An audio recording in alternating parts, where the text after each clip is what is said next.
Hello guys, welcome to the compiler design lecture series lecture number 10। दोस्तों, इस video में बात करने वाले हैं रेगुलर एक्सप्रेशंस क्या होते हैं, properties of regular expressions, representation of regular expressions using regular sets and operations performed on regular expressions. Last video में पढ़ा था रिप्रेजेंटेशन ऑफ डीएफए। अगर आपने मेरी लास्ट वीडियो नहीं देखी है तो लिंक डिस्क्रिप्शन बॉक्स में है, वहां से जाके देख लीजिएगा। चलिए शुरू करते हैं। सबसे पहले हम समझते हैं रेगुलर एक्सप्रेशंस क्या होते हैं। दोस्तों, रेगुलर एक्सप्रेशंस कोई भी सीक्वेंस ऑफ कैरेक्टर्स होता है। रेगुलर एक्सप्रेशंस को क्या कह सकते हैं हम? रेगुलर एक्सप्रेशन कोई भी कैरेक्टर्स का सीक्वेंस हो सकता है, या हम इसको एक algebraic way of representation of regular languages भी बोल सकते हैं। अब ये काम क्या करता है? It let's us perform pattern matching on string of characters. ये हमको पैटर्न मैचिंग में हेल्प करता है, जो हम स्ट्रिंग ऑफ कैरेक्टर्स के ऊपर परफॉर्म करते हैं।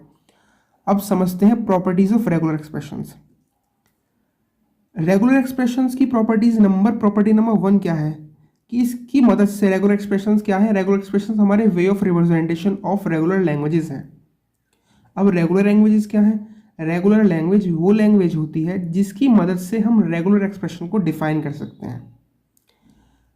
प्रॉपर्टी नंबर 2, कोई भी कांस्टेंट हो, नल स्ट्रिंग हो, नल सेट हो, वो सब रेगुलर एक्सप्रेशंस बोले जाते हैं।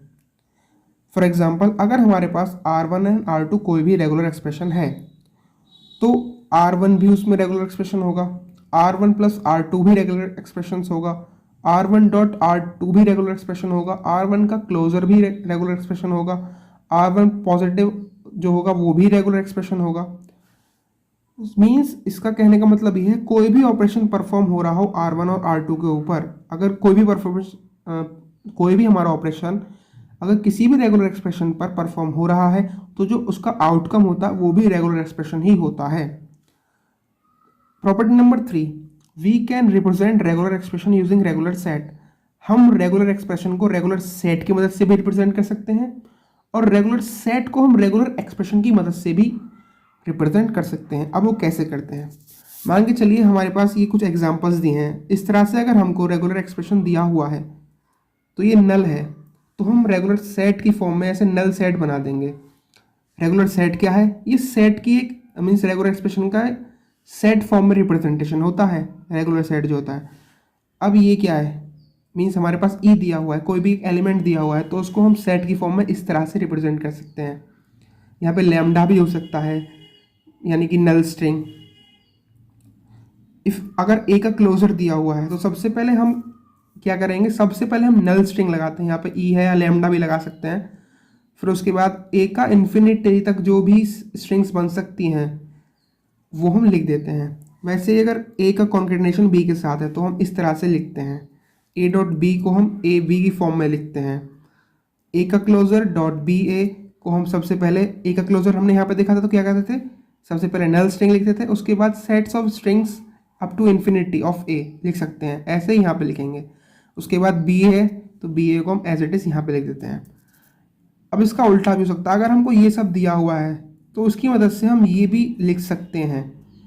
यही इसकी थर्ड प्रॉपर्टी कहती है कि we can represent regular expressions using regular set. चलिए अब समझते हैं कुछ ऑपरेशंस जो कि रेगुलर एक्सप्रेशंस पर परफॉर्म किए जाते हैं। मेनली 3 ऑपरेशंस हम परफॉर्म करते हैं रेगुलर एक्सप्रेशंस पर: union, concatenation and Kleene closure. सबसे पहले समझते हैं यूनियन। यूनियन आपने सेट्स में तो पढ़ा ही होगा। मीन्स अगर हमारे पास कोई भी एक पार्टिकुलर सेट में ए बी दिया है, दूसरे पार्टिकुलर सेट में बी सी दिया हुआ है, अगर उनका हम यूनियन करते हैं तो ए बी सी आ जाता है सॉल्यूशन में। ऐसे ही इसमें मान चलिए हमारे पास कोई L1 रेगुलर एक्सप्रेशन है, उसमें दिया हुआ है, मीन्स एक सेट है जिसको हम क्या लिख सकते हैं? 0 0 1 0, इस तरह से उसकी एलिमेंट्स हैं। वैसे ही L2 के अंदर ये एलिमेंट्स हैं। जब हम L1 का यूनियन L2 से करते हैं तो क्या होता है? हमारा नल स्ट्रिंग आ गया, 0 0 भी आ गया और 1 0 भी आ गया। 1 0 0 0 जो था वो दोनों में कॉमन है तो इसका यूनियन कर देंगे। कॉन्कैटिनेशन में क्या होता है?